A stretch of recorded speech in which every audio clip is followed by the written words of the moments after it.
Today I'd like to talk about blood. And I know that blood in the West is something a little bit disgusting. It reminds us of accidents, of surgery, maybe some vampires, Dracula movies. But we're here to talk about the Bible and the Quran, and the blood has a specific position in those books, in the three religions, Judaism, Christianity, and Islam. The Hebrew word dam is the same word we find in Arabic, dam, blood. In the Quran, the blood is mentioned 10 times. In the Bible, many more. In one text, the Quran speaks about the dress of Joseph that his brother brought to the father Jacob as a sign that Joseph was dead, which was a lie. We know this story from the Bible. Another time the Quran speaks about the blood that Moses made in front of Pharaoh, and also the blood to be put on the gates of their doors to protect the children of Israel. Those stories are mentioned very briefly in the Quran, but are more developed in the Bible. Otherwise, the Quran speaks about the prohibition to eat blood. We have the same in the Bible, in the Old and in the New Testament. Let us read a couple of texts. In the Torah, Genesis 9, verse 3 to 6, just after the flood, God says to Noah, everything that moves and lives will serve as food for you. I give you all of this in the same way that I gave you green grass. Only you shall not eat any meat with its life, with its blood. Know also that I will demand the blood of your life. I will demand it from every animal, and I will demand the life of man for man, from man who is his brother. Whoever sheds the blood of a man, by man shall his blood be shed. For God made man in his own image. The word life here is the word nephesh, same word we have in Arabic, nafs, the soul. The soul is life, and the blood is the soul. Blood is life. That's why the Bible says, don't eat blood. In the New Testament, Acts 15:20, it is said that the disciples said we should abstain from things polluted by idols, from sexual immorality, from things strangled, and from blood. The Quran mentioned the same thing 4 times, Al-Baqarah 2:173. Indeed, Allah forbids you the flesh of dead animals, blood, pork, and that over which any name other than Allah's has been invoked. There is no sin on those who are compelled without transgressing or abusing, for Allah is forgiving and merciful. We find the same idea in Al-Nahl 6:145, Al-Nahl 16:115, and Al-Ma'idah verse 3. God in the Quran forbids the flesh of dead animals, blood, pork. By the way, the text we mentioned at the beginning when God spoke to Noah in the Torah does mention pork, but there are sufficient evidence in the Bible, in the Old and in the New Testament, that pork is also something we should not eat. Let me just quote one text, Leviticus in the Torah, Leviticus 11, verse 7 and 8, God says, you shall not eat the pig, which has a split hoof, but does not chew the cud. You shall regard it as unclean. You shall not eat their meat or touch their carcasses. You shall regard them as unclean. So here we have a clear parallel between the Old Testament, Torah, the New Testament, Injil, and the Quran. Blood is the soul, with the same word in Arabic, in Hebrew, the same idea, don't eat it. Referring to the blood as the soul is a clear allusion to the ancient notion of the soul as life contained in the blood. Several texts explain the same idea. Again, Leviticus, this time chapter 17, verse 11. Moses tells us here that the soul is in the blood.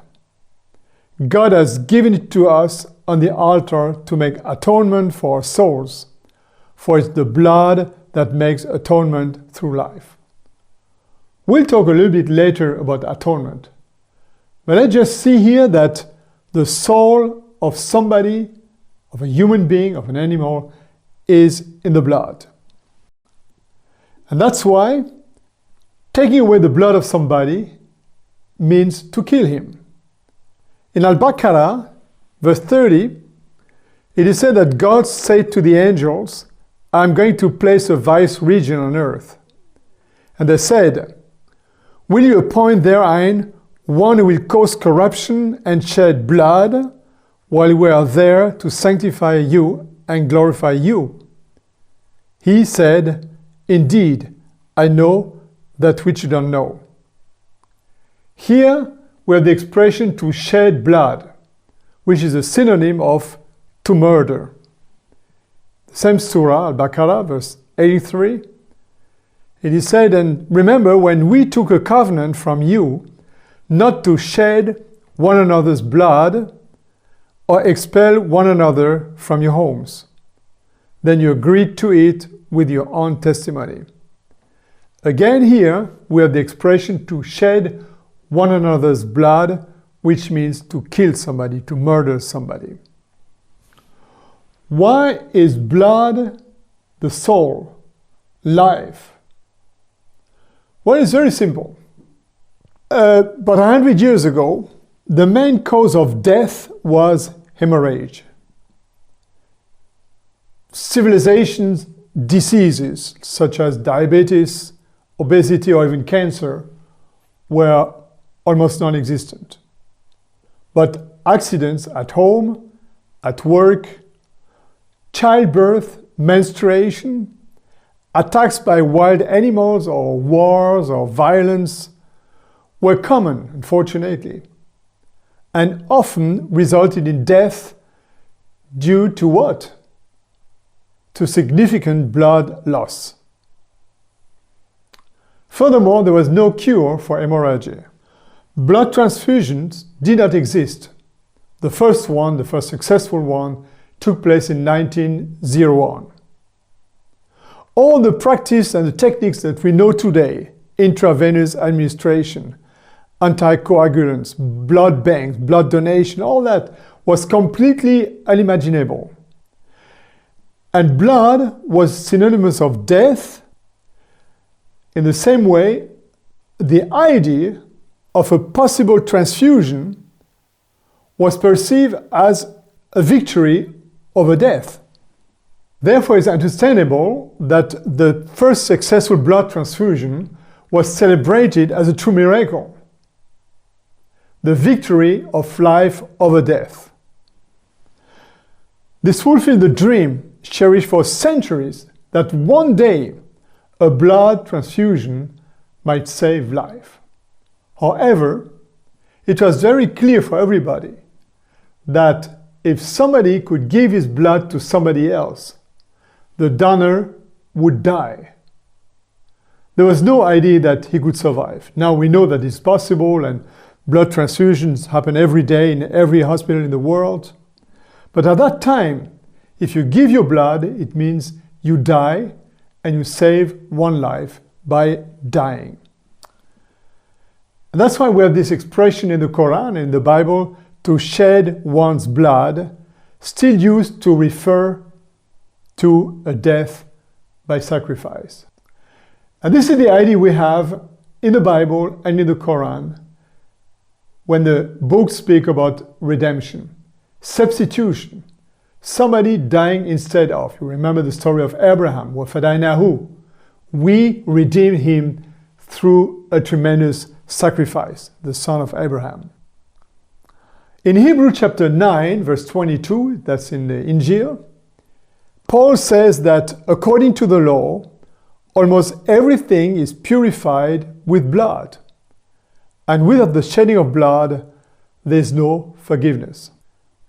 Again, if we perceive blood as something disgusting, as it's the case in our modern civilizations, We don't understand why God asked sacrifices. But we see blood as something beautiful, as life. We understand why the Bible said that shedding of blood is necessary. Maybe a more modern translation would be to say, without the death of somebody, there's no forgiveness. And in the New Testament, this is well explained, while in the Old Testament and the Quran, sacrifices are prescribed for saving life, for redemption. The New Testament explains that someone gave his life for us. And this someone says in Matthew 26, verse 26 to 28, while they were eating, Jesus took bread, gave thanks, broke it, and gave it to his disciples, saying, "Take, eat, this is my body." So Jesus speaks and takes bread, says, "Take it, eat it, this is my body." Of course, that's a symbol. In the same way, in verse 27, he said that he took the cup, gave thanks, and gave it to them, saying, "Drink from it, all of you, for this is my blood of the covenant, which is poured out for many for the forgiveness of sins." Of course, the cup was not filled with blood. It was very, very probably grape juice. By the way, a really good juice with a lot of vitamins and iron and good stuff, giving strength to somebody who is weak. But Jesus takes the grape juice as a symbol for his blood, for his life, and say, "This is my life that I gave to you."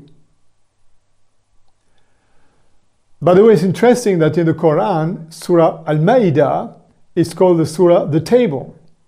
And this is a reference to this event where Jesus was eating with his disciples before he died. The Quran says in Al-Hajj, that's the Surah 22, in verse 36 or 37, depending on the versions of the Quran, "Neither their flesh nor their blood reaches Allah, but what reaches him from you is your piety, taqwa. Thus he has subjected them to you so that you may proclaim the greatness of Allah for having guiding you to the right path, and give good news to the doers of good." The doers of good are the muttaqin, those who accept the taqwa. The taqwa is what will bring you to heaven. Not your flesh, not blood reaches Allah, but only the cloth of righteousness, the taqwa, who came down to cover our shame. We have studied that in a former episode. Again, flesh and blood, the sacrifices, are not reaching Allah, but they are teaching us something, that someday someone would come and die instead of us. And this one is Al-Masih Isa ibn Maryam, Jesus Christ, Son of Mary, the Messiah. Well, I hope that those reflections will help you consider blood in a better way than what we have in our society, and be grateful for this wonderful material God has provided in our veins for us to live, but also for us to live eternally. Thank you very much. I hope you liked it. Don't forget to subscribe if you have not done it, and to put your thumb up. And see you next time for another episode continuing those thoughts.